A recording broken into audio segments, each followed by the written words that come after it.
Leo, hi! Welcome to Mr. Queen PH. At ito ang inyong monthly reading for April 2026. So this is a general reading. Pwede kang makarelate, pwedeng hindi. Just take what resonates. Another reminder, hindi po ako unang magme-message or magpo-follow sa inyo to offer services. Mag-ingat kayo sa mga fake accounts and scammers. So kung gusto niyo ng private reading, just go to my website, mrqueenph.com. Hindi niyo na kailangang i-message ako, no?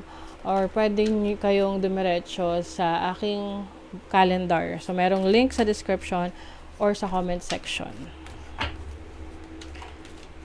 So, let's see, Leo, what is the energy for April 2026?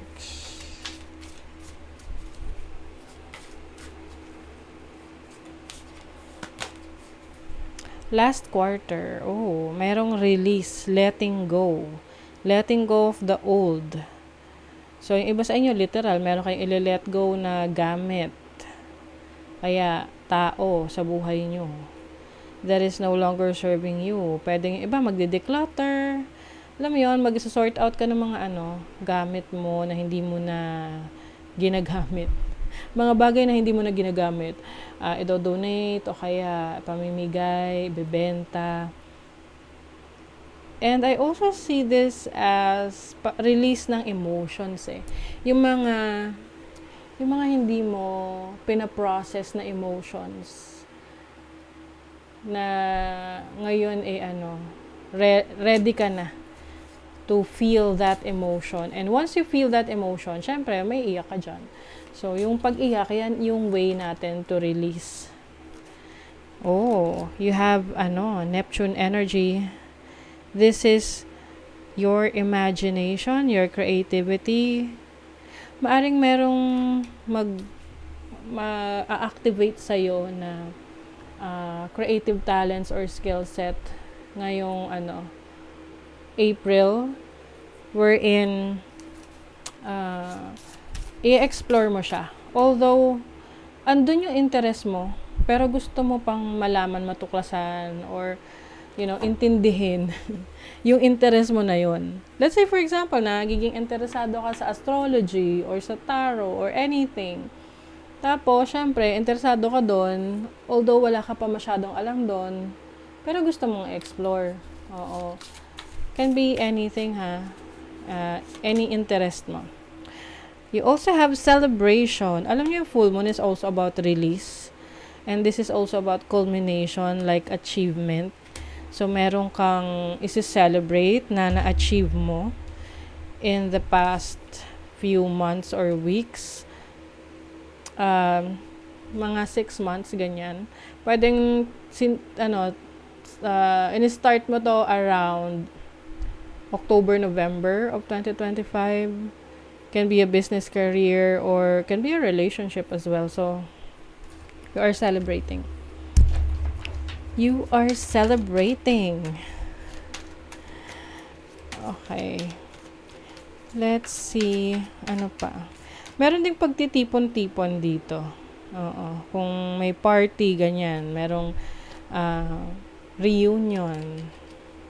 You have the Ace of Pentacles. This is a new start. New career opportunity, new business opportunity, or a project na sisimulan mo. Pwede ring makaka-receive ka ng pera.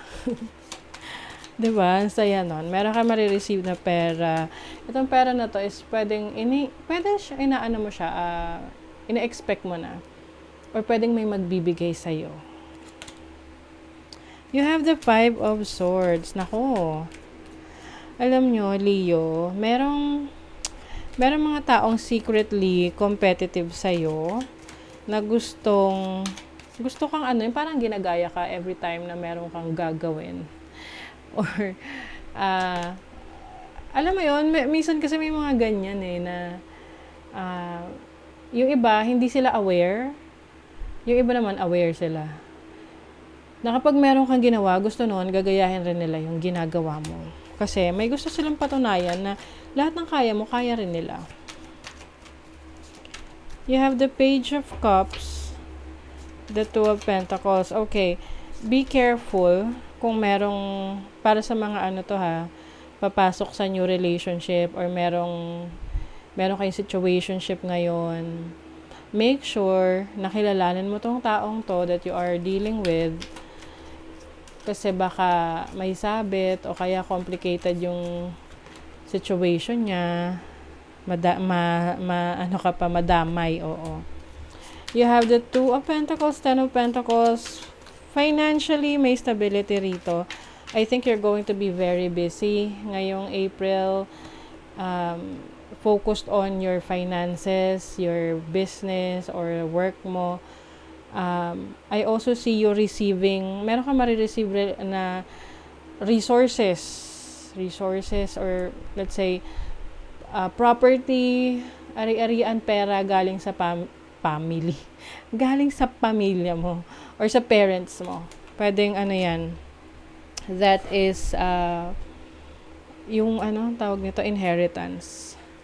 Okay, tinakpan ko lang kasi minsan nagsisensor si YouTube or kung sino mang saan man nito napapanood. So you have the star. The star is your wishes. Okay? So maaring ngayong April, mas determinado ka na ma-achieve yung mga goals and dreams mo, yung mga wishes mo. You want to align yourself sa iyong mga pangarap na gusto mo may mangyari talaga, may kahinatnan yung mga pinapangarap mo, yung mga dreams mo. And I see you na gagawin mo talaga yung best mo to make it happen. Okay, let's see ano pa.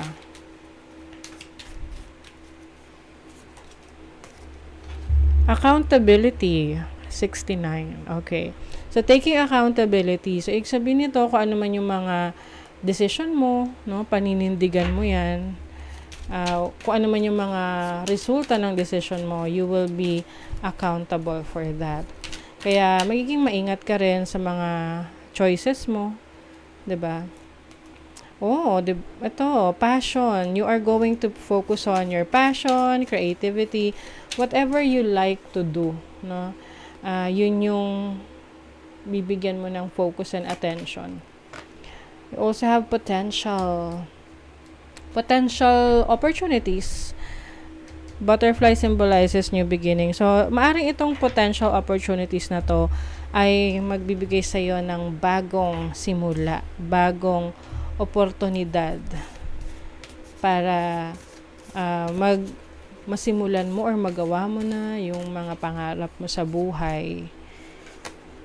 Slow down and celebrate yourself. Ayan, kung medyo nagiging stressful yung situation mo, take a deep breath. Magpahinga ka. Celebrate mo yung mga natapos mo, yung mga na-accomplish mo. Hindi mo naman kailangan pahirapan yung sarili mo. It's time for healing, not war. Oo. So, for you, you want to heal from the past, the trauma, yung mga experiences mo. Wala ka na dun sa sitwasyon na parang gusto mong gumante or magkaroon ulit ng drama or issues. You want to focus on rebuilding yourself. Okay? So that is your reading, Leo. Thank you so much. See you again.